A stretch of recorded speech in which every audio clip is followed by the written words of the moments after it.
Hello friends, आप लोग का स्वागत है हमारे यूट्यूब चैनल और आपके YouTube channel Rituraj study channel पर। तो जैसा कि आप लोग जानते थे, क्लास 10th का जो है हम लोग का प्रकाश जो लाइट है उसके बारे में हम लोग 4 वीडियो बना चुके हैं। अगर आप अभी तक मेरे वीडियो को नहीं देखे हैं तो प्लीज़ जाकर देखिए। आपके लिए बहुत एग्ज़ाम के लिए जो एग्ज़ाम होने वाला है 2021 में, उसके लिए बहुत इंपॉर्टेंट और यूज़फुल होने वाला है। तो उसी सिलसिले में हम लोग अगले जो नेक्स्ट वीडियो है 5वां वीडियो आज हम लोग शूट बनाएंगे, जिसमें हम लोग आप लोग पर उसके जो हम लोग बनाए थे कि हम लोग F बराबर R/2 क्या होता है, दर्पण सूत्र क्या होता है, संबंध के बारे में जाने थे और अवतल दर्पण का उपयोग, उत्तल दर्पण का उपयोग के बारे में जाने थे कि साइड मिरर के रूप में क्यों किया जाता है। तो उसी बात पर हम लोग आगे चलते हैं कि बताए थे कि हम लोग को सिद्ध करेंगे हम F बराबर R/2 जो एग्ज़ाम में आता है क्वेश्चन। ये क्वेश्चन आ भी सकता है, नहीं भी आ सकता। एग्ज़ाम में आने वाले जो क्वेश्चन है कि अवतल दर्पण F बराबर R/2 रिलेशन होता है, F बराबर R/2। तो उससे पहले हम लोग कुछ F बराबर जो R/2 होता है, ये किसमें अवतल दर्पण गोलीय दर्पण का सूत्र होता है, रिलेशन होता है कि F बराबर R/2 ये फोकस दूरी और वक्रता त्रिज्या के बीच में संबंध है किसी गोलीय दर्पण। गोलीय दर्पण कितने प्रकार होते हैं? अवतल दर्पण और उत्तल दर्पण। गोलीय दर्पण कितने प्रकार होते हैं? अवतल दर्पण और उत्तल दर्पण होते हैं। ये दोनों में रिलेशन होता है। इसको बोलता है सत्यापित कर दे कि अवतल दर्पण। ये कौन दर्पण है?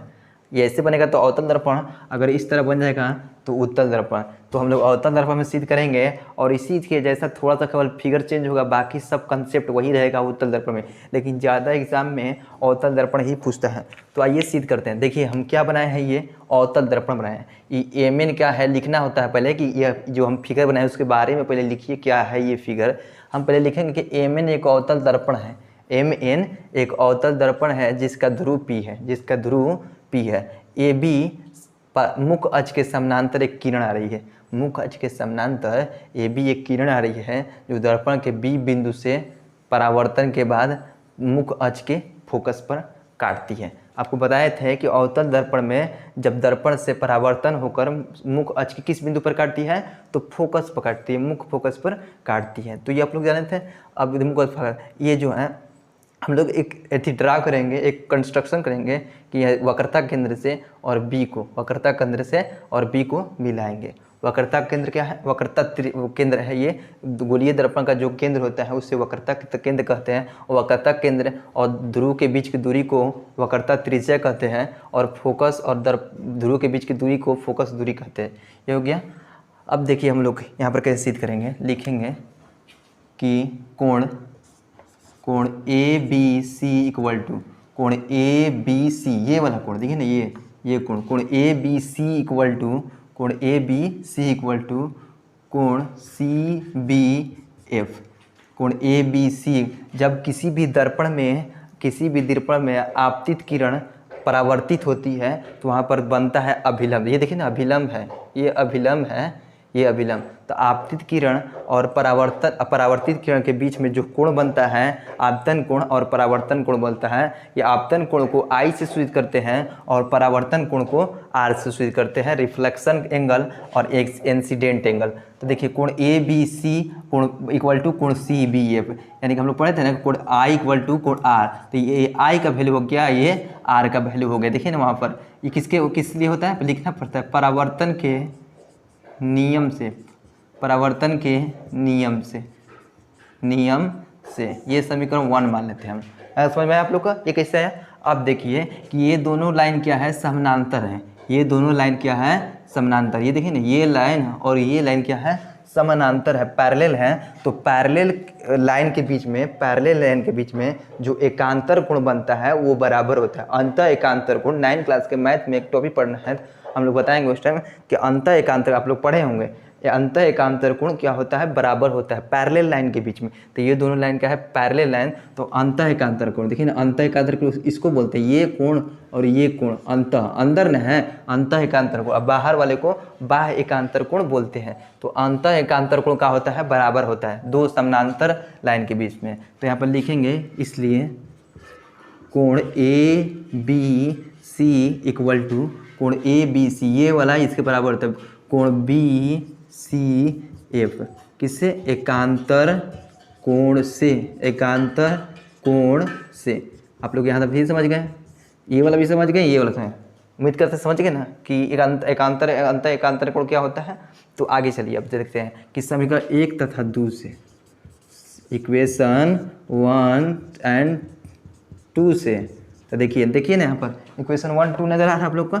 ये देखिए 1 है कोण ए बी सी, यहाँ पे देखिए ना कोण A B C, left hand side equal ना है, लेफ्ट हैंड साइड का इक्वल है। जब इक्वल होता है एक साइड तो दूसरा साइड अपने आप इक्वल होता है, दूसरा साइड अपने आप इक्वल रहता है। तो यहाँ पर लिखेंगे हम लोग समीकरण 1 तथा 2 से, तो कोण सी बी एफ इक्वल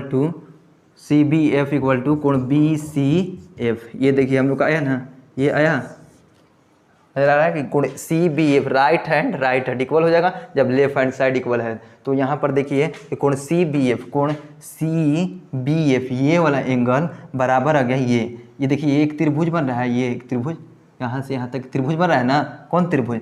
त्रिभुज लिखेंगे यहाँ पर, लिख दीजिए, लिखना होता है त्रिभुज बी सी एफ में, त्रिभुज बी सी एफ में दो कोण बराबर आ गया। तो जिस त्रिभुज में ना दो कोण बराबर होता है, जिस त्रिभुज में दो कोण बराबर होता है उसे समद्विबाहु त्रिभुज कहते हैं। कौन त्रिभुज कहते हैं? समबाहु। और जिस त्रिभुज में तीनों कोण बराबर होते हैं उसे समबाहु कहते हैं। और जिस त्रिभुज में कोई भी कोण आपस में बराबर नहीं होता है उसे विषमबाहु त्रिभुज कहते हैं। आप लोग को ये मालूम होगा, उम्मीद करते हैं। तो आइए, दो कोण बराबर है ना इस त्रिभुज में, तो इस कौन सा बी सी एफ, त्रिभुज बी सी एफ में दो कोण बराबर है, इसलिए त्रिभुज बी सी एफ एक समद्विबाहु त्रिभुज है, समद्विबाहु त्रिभुज है। यहाँ तो हो गया। अब बताइए, समद्विबाहु त्रिभुज ये बोलता है कि हमारी दोनों भुजा बराबर होना चाहिए। कौन बोलता है? समद्विबाहु त्रिभुज। और समबाहु त्रिभुज क्या बोलता है? हमारी तीनों भुजाएं बराबर होनी चाहिए। और विषमबाहु क्या बोलता है? हमारी कोई भुजा बराबर नहीं होना चाहिए। समद्विबाहु क्या बोलेगा? हमारी दो भुजाएं बराबर होनी चाहिए। तब कर्ण तो हमेशा ये देख, कर्ण है, कर्ण लंबा है, तो ये तो बराबर नहीं होगा। तो हम लोग यही देने को उम्मीद करते हैं। और जो आदमी उम्मीद नहीं करते हैं कि ये सही हो सकता है, किसका? ये देखिए, तो सबसे लंबा भुजा है, तो ये दोनों कैसे बराबर होगा? चाहे ये दोनों कैसे बराबर, तो लंबा को तो हटा दीजिए, ये दोनों को उम्मीद कर सकते हैं ये बराबर हो सकता है। तो इसलिए यहाँ पर लिख देंगे कि जो बी एफ है वो इक्वल टू हो जाएगा सी एफ के, यानी कि दो भुजा बराबर कर दिए। किस त्रिभुज में? समद्विबाहु त्रिभुज के। अब देखिए यहाँ पर लिखेंगे हम लोग, यदि हम मानेंगे, देखिए ये जो है ना, ये वाला, ये देखिए ना, ये जो है ये B है ना, अगर P के इसके निकट ला देंगे, ये B ये कहाँ ला देंगे? इसको जो ये जो है इसको ऐसे यहाँ पर ला देंगे। ये जो B है इसको हम लोग सटा इस द्वारक है, दर्पण का द्वारक, जब छोटा कर देंगे तो P के निकट है, तो जो BF है ये B आ जाएगा P पर, तो PF ना हो जाएगा। जो दर्पण का द्वारक है तो छोटा कर देंगे तो P के रहता है, लिख देंगे यहाँ पर रखें। माना कि बिंदु B P के बहुत निकट है, देखिए निकट हो गया। तो P बोलिए चाहे P बोलिए, B बोलिए चाहे P बोलिए, तो BF बोलिए चाहे PF बोलिए, यानी कि BF इक्वल टू PF। यहाँ पर 3 लेते हैं, BF इक्वल टू PF, ये हो गया। तो समीकरण 3 में अब क्या हो जाएगा? समीकरण 3 से ये देखो, BF जहाँ का लिख सकते हैं, PF लिख सकते हैं। PF इक्वल टू CF आ गया, BF equal to PF equal to CF आ गया ना। देखिए नजर आ रहा है, कोई दिक्कत नहीं होनी चाहिए, नजर आ रहा है। अब देखिए BF क्या है? ये PF क्या है? PF ये दर्पण ध्रुव से फोकस के बीच की दूरी क्या बोलते हैं? F बोलते हैं, F बोलते हैं कि नहीं? और दर्पण से ध्रुव के बीच की दूरी क्या बोलते हैं?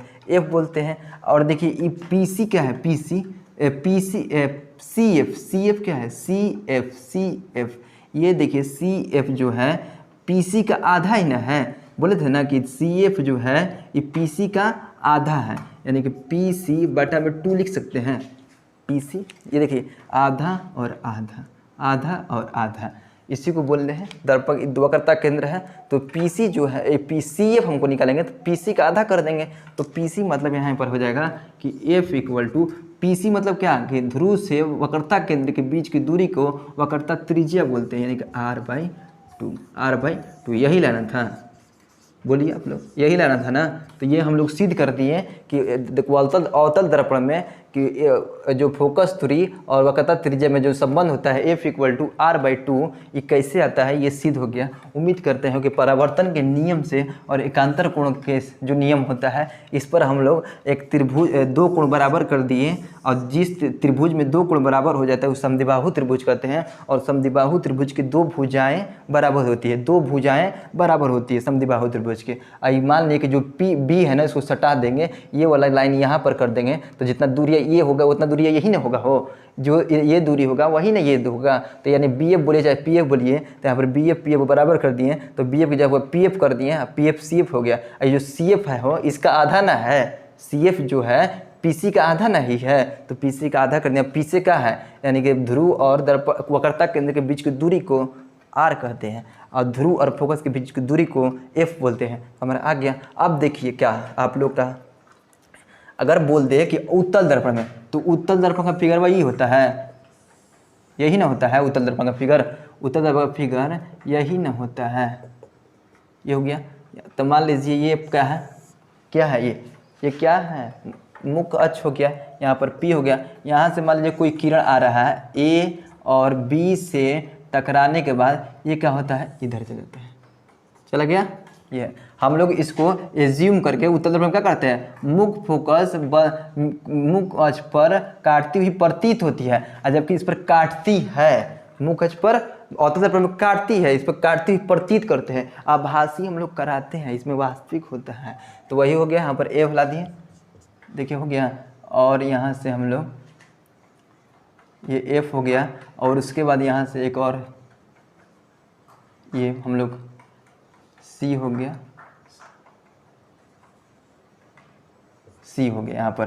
तो देखिए यहाँ पर आई हो जाएगा और आर हो जाएगा, आपतित किरण आई और परावर्तित किरण आर। यहाँ भी वही होगा, परावर्तन के नियम से ये कोण बराबर कर देंगे ये कोण से, और अंतर एकांतर कोण इसमें भी बराबर हो जाएगा, एकांतर कोण ये और एकांतर कोण इधर भी बराबर हो जाएगा। एकांतर कोण होता है ना, यहाँ पर एकांतर कोण बराबर हो जाएगा। तो जिस त्रिभुज में दो कोण बराबर है उससे हम लोग क्या कहते हैं, समद्विबाहु त्रिभुज। और समद्विबाहु त्रिभुज का डिस्कस करके इसमें भी वही लाएंगे, लेकिन ज़्यादा एग्जाम में यही पूछता है अवतल दर्पण में। किस दर्पण में, कॉनकेव मिरर में, अवतल दर्पण में सिद्ध कीजिए। तो ये उम्मीद होगा आप लोगों के समझ में आ गया होगा। और हम बताए थे कि दर्पण सूत्र होगा, इस पर हम लोग न्यूमेरिकल भी करेंगे, लेकिन और बताए थे हम लोग कि 1/f = होता है 1/v और +1/u, यही ना होता है। आई 1/f को भी ऐसे लिख सकते हैं, इस तरह भी लिख सकते हैं कि 2/r त्रिज्या के फॉर्म में 1/v + 1/u। ये दोनों क्या बोलते हैं, दर्पण सूत्र बोलते हैं। क्या बोलते हैं, मिरर फार्मूला बोलते हैं। एग्जाम में डायरेक्ट ऑब्जेक्टिव आता है कि निम्नलिखित में कौन दर्पण सूत्र है, कौन दर्पण सूत्र है। तो ये हम लोग का जो फार्मूला ये दोनों नजर आएगा तो टिक करेंगे। इस पर न्यूमेरिकल भी पूछता है, अवतल दर्पण, दर्पण सूत्र, ये दोनों दर्पण में, ये दोनों दर्पण में फॉर्म होता है, अवतल दर्पण में भी उत्तल दर्पण में। तो हम लोग अभी सीधे हम लोग अवतल दर्पण में न्यूमेरिकल करेंगे, और कुछ जो परावर्तन का आज हम लोग का लास्ट वीडियो, इसके बाद अपवर्तन पर चलेंगे, और उसके बाद मानव नेत्र यानी कि पूरा हम लोग जो लाइट है ना उसको डीपली पढ़ेंगे, कि चाहे कुछ मैंने आगे एग्जाम में भी कंपटीशन में इससे कहीं से भी क्वेश्चन पूछे, चाहे जो हम लोग बिहार बोर्ड से, तो हम लोग को पढ़ लेने के बाद तो क्वेश्चन छूटने को उम्मीद ही नहीं करते हैं। तो चलिए अब आगे हम लोग बात करते हैं इस पर न्यूमेरिकल के बारे में, कैसे न्यूमेरिकल पूछता है जो हम लोग को बचा हुआ चैप्टर। तो ठीक है, तो हम लोग आगे आइए, फिर हम आगे की टॉपिक बात करते हैं। हम लोग सिद्ध कर दिए F = R/2।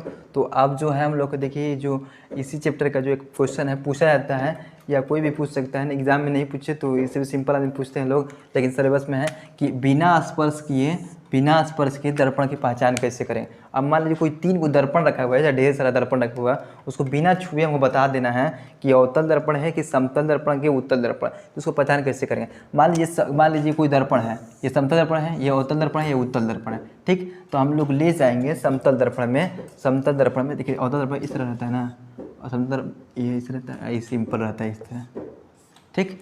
तो मान लीजिए अपने फिगर को, या अंगुली देखने, अंगुली चाहे कुछ भी नहीं है मेरे पास, तो अंगुली है, अंगुली को अगर ले जाएंगे समतल दर्पण के सामने, किसके सामने, समतल दर्पण के सामने, तो ये जो फिगर है ना ये सेम साइज का बनेगा, किसमें, समतल दर्पण में। समतल दर्पण में बिना छुए इस पर सामने इसे ले जाएंगे तो समतल दर्पण में मेरा जैसे है उसी तरह एकदम सेम का सेम फिगर बना है, जितना मोटा है उतना मोटा इसमें बनेगा, सेम साइज का बनेगा, किसमें, समतल दर्पण में। तो बिना छुए समतल दर्पण कैसे अथी करेंगे कि इसमें जो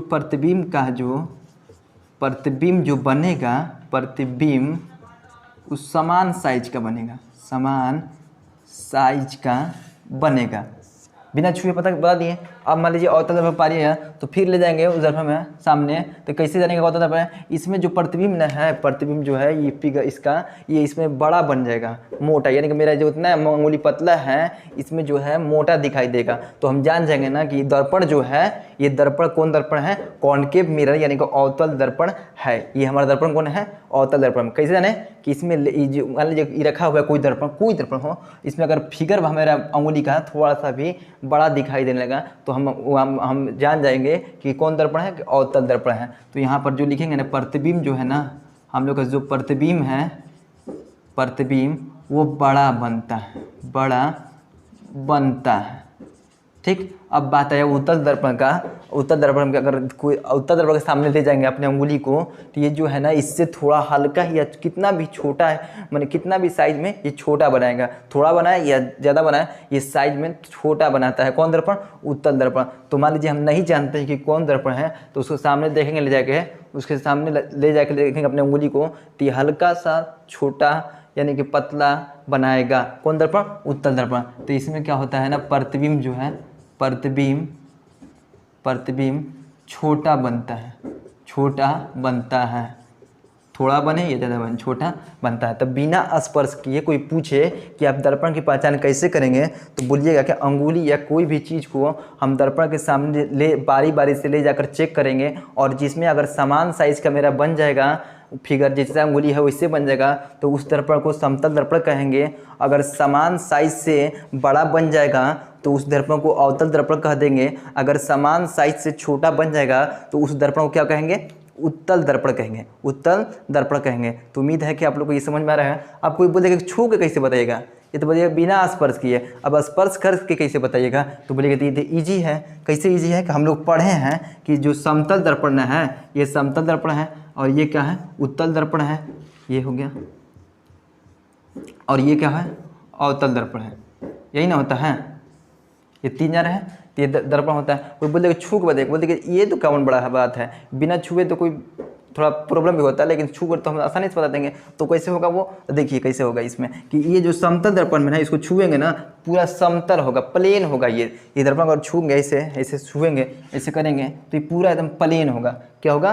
प्लेन होगा। इसे छुएंगे पूरा प्लेन। तो इस समतल दर्पण में जो है ना इसका आकार जो है, आकार किसका? समतल दर्पण का आकार जो है समतल होता है, समतल होता है।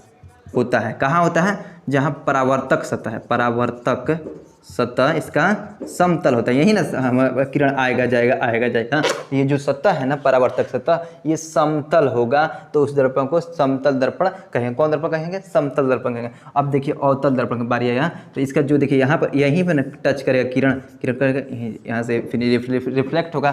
तो इस दर्पण को अगर छुएंगे ना तो जो परावर्तक सतह है, कौन? ये सतह जहाँ पर किरण टच कर यहाँ पर परावर्तन होता है उसे परावर्तक सतह बोलते हैं। बताए थे आप लोग को, उम्मीद होगा समझ में याद होगा।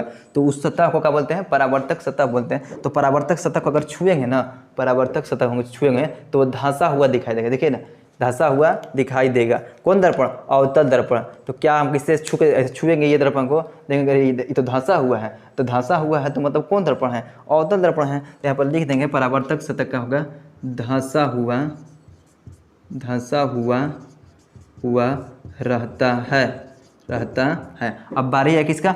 उत्तल दर्पण का। तो उत्तल दर्पण का परावर्तन कहाँ होगा? यहीं से ना कोई किरण आएगा और टकरा के इधर आएगा, तो ये उत्तल दर्पण। इसका परावर्तक सतह ये वाला बिंदु के परावर्तक सतह जहाँ परावर्तन होता है, परावर्तक सतह उस सतह को बोलते हैं जहाँ किरण का परावर्तन होता है। अब देखिए कैसे देखें, ये देखिए, ये मान लीजिए यहाँ से किरण है, ये ऊपर ये दे रहा है, यहाँ पर किरण आएगा, यहाँ से अपरावर्तन होगा। ये किरण आएगा, यहाँ से परावर्तन होगा। तो यह परावर्तन क्या है? ऊपर उठा हुआ है ना, परावर्तन सतह क्या है? इसमें उठा हुआ है। तो जिस दर्पण में परावर्तन सतह उठा हुआ रहता है उसे कौन दर्पण कहते हैं? उत्तल दर्पण कहते हैं। कौन दर्पण? उत्तल। छुएंगे अरे तो उठा हुआ है, ऐसे कर देंगे तो अरे धंसा हुआ है, तो धंसा हुआ मतलब अवतल और उठा हुआ मतलब उत्तल। परावर्तक सतह उठा हुआ होता है, उठा हुआ होता है। तो ये दोनों हो गया, एग्जाम में पूछ भी सकता है और नहीं पूछ सकता है। यहाँ से ऑब्जेक्टिव पूछ सकता है कि इसमें बड़ा प्रतिबिंब बनता है अवतल में, किसमें छोटा प्रतिबिंब बनता है तो उत्तल में, समान साइज किसमें बनता है तो समतल में, परावर्तक से किसमें समतल होता है तो समतल में, तो जानते हैं इसमें भी ज़्यादा पता है, इसमें धासा होता है परावर्तक तो अवतल में, उठा हुआ किसमें होता है तो उत्तल में। तो उम्मीद करते हैं कि बिना छू के, अच्छा छू के पूछेगा तो आप लोग बता सकते हैं कि स्पर्श करके आप बिना छू, दोनों कहेगा कि दोनों ईजी हैं, हम लोग दोनों बता सकते हैं। आप लोग कोई भी आदमी को आप लोग कहेगा ये तो इजी है, कैसे इजी है, जैसे हम बताएं उस तरह बता देना है। तो आगे हम लोग चलते हैं। तो आगे हम लोग जो पढ़ेंगे अवतल दर्पण और उत्तल दर्पण में अंतर क्या है, ये पूछ देता है सब्जेक्टिव में। और सब्जेक्टिव से ही ऑब्जेक्टिव निकलता है। जिसको सब्जेक्टिव क्लियर है ना तो उसको ऑब्जेक्टिव क्लियर होने में कोई टेंशन नहीं है। देखिए अवतल दर्पण और उत्तल दर्पण में हम लोग अंतर जानेंगे। ये देखिए अवतल दर्पण, कॉनकेव मिरर बोलते हैं इसको, अवतल दर्पण, और इधर है कौन भाई है, इधर उत्तल दर्पण। ये दोनों भाई है किसके, ये गोलीय दर्पण के, ये दोनों परिवार हैं तो गोलीय दर्पण के। तो बोलता है इस दिन में अंतर आखिर क्या है, तो अब देखिए पहले बताते हैं हमको। अवतल दर्पण जो है, कौन दर्पण, अवतल दर्पण। अवतल दर्पण का जो मुख्य फोकस है ना वो वास्तविक रूप से बनता है। अवतल दर्पण बताए थे ना हम लोग को, जो अवतल दर्पण है इसका यहाँ पर अगर ये किरण आएगा और ये मुख अक्ष है, इसके पूरा एकदम ये मुख फोकस है, ये मुख अक्ष पर वास्तविक रूप से बनता है। लेकिन उत्तल दर्पण में जो है ना, ये उत्तल दर्पण है, इसका मुख अक्ष है, यहाँ से किरण आया इधर चल गया तो फोकस पर कहाँ बना, लेकिन ज़बरदस्ती इसको मिलाते हैं यहाँ पर फोकस पर, तो इसको मुख अक्ष पर वास्तविक रूप से नहीं बनता। आभासी मतलब एज्यूम करके इमेजिनरी बनाते हैं हम लोग इसमें, किसमें, उत्तर में। तो पहला अंतर क्या हो गया कि इसमें फोकस जो है और वास्तविक रूप से बनता है, इसमें क्या है आभासी रूप से बनता है, किसमें, अवतल में। अब समझिए, देखिए बताया था कि अवतल दर्पण में प्रतिबिंब क्या है सब इधर ही बनता है, इधर केवल एक कंडीशन छोड़ाकर प्रतिबिंब क्या है सब इधर ही बनेगा। दर्पण के सामने जितने भी प्रतिबिंब बनते हैं उसे वास्तविक प्रतिबिंब बोलते हैं। वास्तविक प्रतिबिंब किस में बनता है, अवतल दर्पण में, अवतल दर्पण में। और उत्तल दर्पण क्या है कि सब पीछे बनता है प्रतिबिंब। देखिए ना पीछे ना बनेगा तो पीछे जितने बनते हैं उतने आभासी प्रतिबिंब, आभासी, या इसी को बोलते हैं काल्पना करके बनाते हैं तो काल्पनिक प्रतिबिंब, ये किस में बनता है। पहला ये हो गया, दूसरा अंतर, दूसरा ये अंतर हो गया, और तीसरा देखिए अंतर क्या होता है कि जो अवतल दर्पण है वो बनाता है बड़ा प्रतिबिंब। इसीलिए हम लोग ना सेविंग में यूज करते हैं कौन दर्पण, से हम लोग हजामतिक रूप में कौन दर्पण यूज करते हैं तो अवतल दर्पण यूज करते हैं, और इसमें छोटा प्रतिबिंब होता है। इसीलिए नहीं इसके यूज करते हैं हम लोग साइड मिरर के रूप में। चाहे जो पीछे की गाड़ी है हमको छोटा दिखाई दे, मतलब ज़्यादा बड़ा नहीं दिखाई दे, जिससे हमें गाड़ी जो ड्राइवर चलाता है उसको छोटा बड़ा दिखाई देता, प्रॉब्लम ना होगा, इसीलिए इसमें छोटा दिखाई देता है, इसमें बड़ा प्रतिबिंब बनता है, बड़ा प्रतिबिंब बनता है। इसीलिए हजामती के रूप में इसका उपयोग करते हैं, और इसमें छोटा प्रतिबिंब बनता है, इसीलिए इसको साइड मिरर के रूप में हम लोग वरीयता देते हैं, चाहे यूज करते हैं। ये पहला अंतर हो गया, मुख्य फोकस वास्तविक बनता है, ये आभासी रूप में बनता है, ये वास्तविक प्रतिबिंब बनता है, आभासी या काल्पनिक बनता है, बड़ा प्रतिबिंब बनता है, और ये छोटा प्रतिबिंब बनता है। अब देखिए अवतल दर्पण जो क्या है, अवतल दर्पण देखते हैं गाड़ी के जो हेडलाइट है पूरा प्रतिबिंब को एक बिंदु तरह गोल बनाता है, कहीं एक जगह इकट्ठा कर दिया, जितना प्रतिबिंब आया उसको क्या कर दिया, इकट्ठा कर दिया, यानी कि इसको अभिसारी बोलते हैं, अभिसारी दर्पण बोलते हैं। किसको, अवतल भाई को बोलते हैं अभिसारी। लेकिन उत्तल जो है ये जो देखिए जो हमारा जो हम लोग साइड मिरर के रूप में उपयोग करते हैं, चाहे जो क्या बोलते हैं उसको, जो हम लोग गली के जो वेपर लाइट होता है उसमें भी अवतल दर्पण रहता है, वो देखते हैं पूरा दूर में बनाता है, लाइट पूरा फैला देता है, फैलाने का मतलब अपसारी कर देता है, अपसारी दर्पण बोलते हैं। किसको बोलते हैं, याद रखिए कि क्वेश्चन आता है कि किस दर्पण को अवतल बोलते हैं, तो अवतल जब कहेगा तो सीधे गाड़ी का हेडलाइट दिखाई देगा कि एक बिंदु पर बना देता है, तो वो दर्पण को अवतल दर्पण बोलते हैं। क्या बोलते हैं, अभिसारी। अपसारी से याद रखिएगा, गली का जो स्ट्रीट माने गली का जो वेपर लाइट है वो उत्तल लगा रहता है, और देखते हैं पूरा गली में पूरा दूर तक फैला देता है प्रकाश को, तो अपसारी बोलते हैं। ये हमारा अंतर हुआ, ये मेरे हम लोग का अंतर हुआ किस में, ये अवतल दर्पण और उत्तल दर्पण में। तो आई होप आप लोग को समझ में आया होगा। तो अब चलते हैं कुछ न्यूमेरिकल में जो पूछता है एग्जाम में कि फोकस दूरी और वक्रता त्रिज्या में एक ऑब्जेक्टिव पूछता रहता है और सब्जेक्टिव भी पूछ दे दर्पण सूत्र द्वारा, तो उसको कैसे निकालते हैं।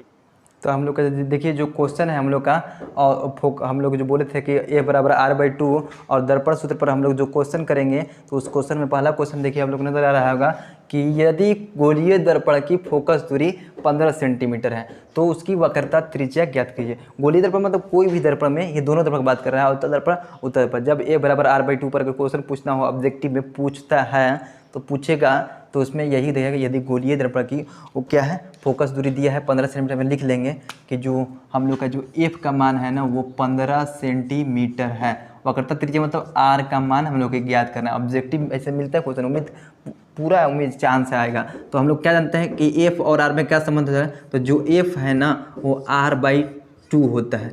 f का होता है r/2, तो हमको किसका मान निकालना, r का ना, तो जो r आएगा वो क्या जाएगा, ये 2 जगह इधर मल्टीप्लाई होता है, r बराबर क्या आ गया 2f आ गया। देखिए f बराबर पूछेगा तो r/2, लेकिन जब r बराबर पूछेगा तो 2f।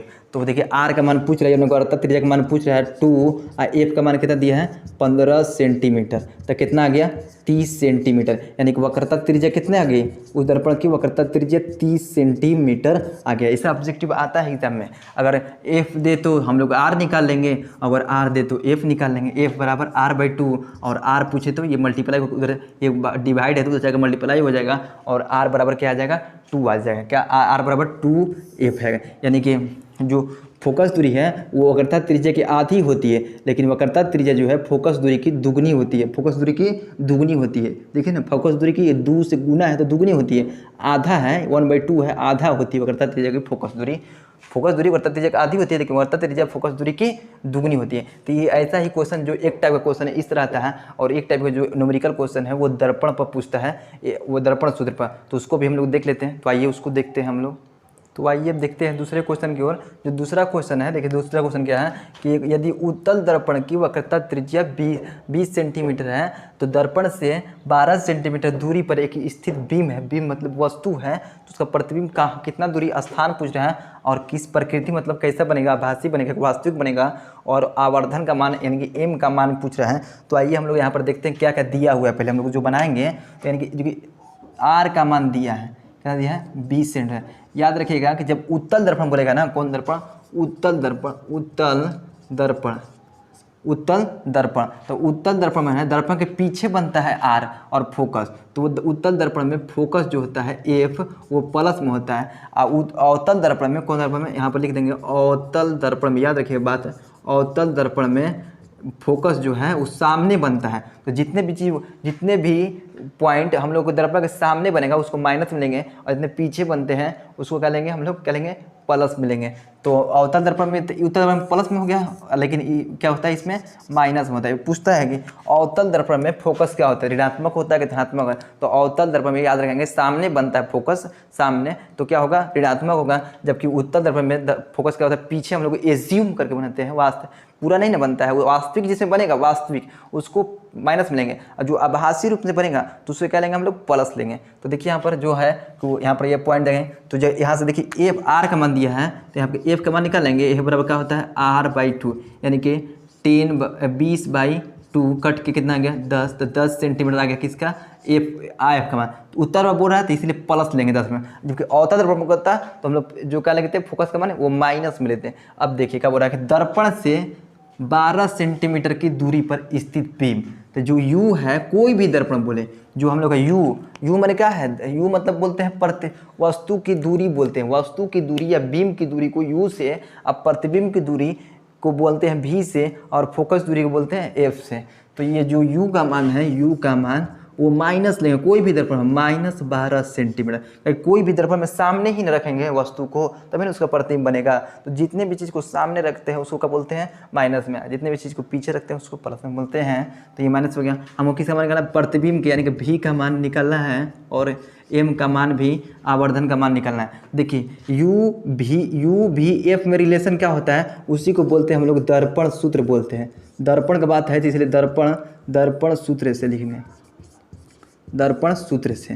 तो दर्पण सूत्र क्या बोलता है कि 1/f बराबर 1/f एफ बराबर 1/v प्लस 1/u, यही ना होता है दर्पण सूत्र, यही होता है दर्पण सूत्र। क्या देखिए दर्पण सूत्र ऑब्जेक्टिव होता है कि दर्पण सूत्र को लिखिए चाहे ऑब्जेक्टिव देगा कि लिखिए तो कौन दर्पण सूत्र है, तो याद रखिए प्लस वाला दर्पण सूत्र होता है। तो 1/f, एफ का मान कितना है 1/10 है, और v का मान नहीं मालूम निकालना है, लेकिन u का मान मालूम है क्या होता है -12 दिया है, -12। तो देखिए 1/10 बराबर 1/v, प्लस माइनस क्या होता है प्लस माइनस क्या होता है माइनस होता है 1/12। तो यहाँ से हम लोग क्या करेंगे कि 1/10 1/10 हो गया, ये माइनस है 1/12 इधर आएगा तो प्लस 1/12, उधर क्या गया बच गया 1/v हो गया। अब देखिए 10-12 का एलसीएम क्या होता है 10-12 का एलसीएम 60 होता है। तो 10 छक्के 60, 6 बार तो 6 में 1 से 6 हो जाएगा। यहाँ पर क्या हो जाएगा, ये जो क्या है 12 है 12, तो 12 में 12×5 = 60, 5 में 1 से करेंगे तो 5 हो जाएगा, यानी कि 1/v इधर हो गया, 6×5 = 11, 11/60 हो गया, ये 1/v का मान। तब क्रॉस मल्टीप्लाई करेंगे तो 11v बराबर 60 में 60 से, तो जो v आ गया 60/11, 60/11 सेंटीमीटर आ गया, यानी कि v का मान प्लस में आया ना, प्रतिबिंब क्या है हमारा प्लस मतलब ये दर्पण के पीछे बनेगा, दर्पण के पीछे बनेगा, यानी लिखेंगे दर्पण के पीछे बनेगा, क्या बनेगा आभासी। जब भी आभासी यानी या काल्पनिक बनता है, कल्पना करके जब भी बनता है तो वो काल्पनिक और सीधा बनता है। किसका उत्तरबम बताया था ना, उत्तरबम क्या होता है सीधा बनता है। ये प्रकृति हो गया, ये हम लोग भी का मान निकाल दिए और प्रकृति निकाल दिए। अब आवर्धन निकालना है, तो आवर्धन का फॉर्मूला बताया था दर्पण में आवर्धन का होता है -v/u, यानी कि माइनस और 60/11 और u का मान -12, यही ना हो गया, माइनस से माइनस कट गया, तो यहाँ पर हो जाएगा 60/11 गुना 12, ये इधर यहाँ पर गुना 12×5 = 60, यानी कि 5/11 आ गया। ये आवर्धन का मात्रक नहीं होता है, क्योंकि ये सेंटीमीटर ये भी सेंटीमीटर दोनों कट जाएगा तो मात्रक होगा, नहीं होता, आवर्धन का मात्रक नहीं होता। इतना हमको m का मान होगा, तो m जो बता रहा है ना कि m जो पढ़ रहा है कि प्रतिबिंब जो है 5/11 गुना बनेगा, प्रतिबिंब जो है वस्तु से 5/11, आवर्धन बताता है मैग्नीफाई होता है इंग्लिश से, माने कितना मैग्नीफाई मतलब कितना आवर्धित मतलब कितना बड़ा बनेगा। तो जो वस्तु से है प्रतिबिंब जो है 5/11 गुना बनेगा, किसका m का मान ये बताता है। तो हम लोग यहाँ दर्पण सूत्र द्वारा निकालें कि किस तरह F बराबर R/2 से कैसे ऑब्जेक्टिव पूछेगा, न्यूमेरिकल पूछेगा, और दर्पण सूत्र से किस तरह हम लोग आवर्धन और प्रतिबिंब या वस्तु भी पूछे, वस्तु की दूरी पूछेगा तो वस्तु निकाल देंगे। ये तीनों में से 2 को दिया रहेगा और तीसरा पूछेगा तो इस तरह हम लोग निकाल देंगे। तो आई होप ये जो आज का क्लास था, आज परावर्तन का लास्ट टॉपिक था हम लोग के बारे जो पढ़े थे कि स्पर्श के हुए F बराबर R/2 कैसे सिद्ध होता है और न्यूमेरिकल कैसे ऑब्जेक्टिव एग्जाम में पूछता है। अगर कोई भी प्रॉब्लम हो इसके जो परावर्तन है, अपवर्तन फिर हम लोग पढ़ेंगे, उसके बाद और मानवनेत्र पढ़ेंगे, पूरा जाकर लाइट फिनिश होगा। अगर लेक्चर ज़्यादा अलग बन रहा है, 5वां लेक्चर है, तो कोई टेंशन नहीं लेना है, हम लोग पूरा पढ़ना है कि कोई भी छूटे नहीं, और कोई भी चीज़ को पूरा समझते हुए दूसरे को हम लोग कोई पूछे तो उसको समझा दे पूरे इजी लैंग्वेज में। तो इस तरह पढ़िए कि कोई दूसरे को भी हम लोग बता दें। तो आई होप आज का जो सेशन है आप लोग को पूरा बेनिफिट हुआ होगा और उम्मीद करते हैं कि समझ में आया होगा। तो हमारे साथ इसी तरह जुड़े रहिए, चाहे जिससे हम लोग आगे जो है थ्योरी प्लस ऑब्जेक्टिव, अब देखिए हम लोग जो पढ़े ना आज थ्योरी परावर्तन का जितना भी थ्योरी पढ़ लिए उसका हम लोग ऑब्जेक्टिव कराएंगे, ऑब्जेक्टिव में इतना डिटेल से कराएंगे उसमें भी एक बार पूरा थ्योरी भी क्लियर हो जाएगा। तो हमारे इस चैनल के साथ जुड़िए, और अगर वीडियो पसंद है तो लाइक कर दीजिए, यहाँ पर जो है इस तरह लाइक का बटन दिया उसको लाइक कर दीजिए, इस तरह दिया होगा उसको टिप दीजिए, ब्लू हो जाएगा। और जो लाल अगर बट्टी अब नहीं दबाए होंगे लाल बटन सब्सक्राइब का लिखा होगा सब्सक्राइब, तो उसको दबा दीजिए, जिससे और बेल आइकन भी दबाइएगा, जैसे वीडियो डाले तो पहले आपको पास पहुँचे। और पूरी वीडियो को देखिए, थोड़ा सा नहीं, थोड़ा वीडियो पूरा देखिए, थोड़ा स्पीड बढ़ा के भी देखिए मगर पूरा वीडियो देखिए। और वीडियो अगर पूरा समझ में आ जाए तो दूसरे लोगों के बीच, अपने दोस्त के बीच, मेरे रिश्तेदार के बीच में भेज दीजिए, चाहे जितने भी बच्चे हों उन लोग को भी समझ में आए। तो ठीक है, आप लोगों को समझ में आया होगा। तो थैंक यू वीडियो देखने के लिए।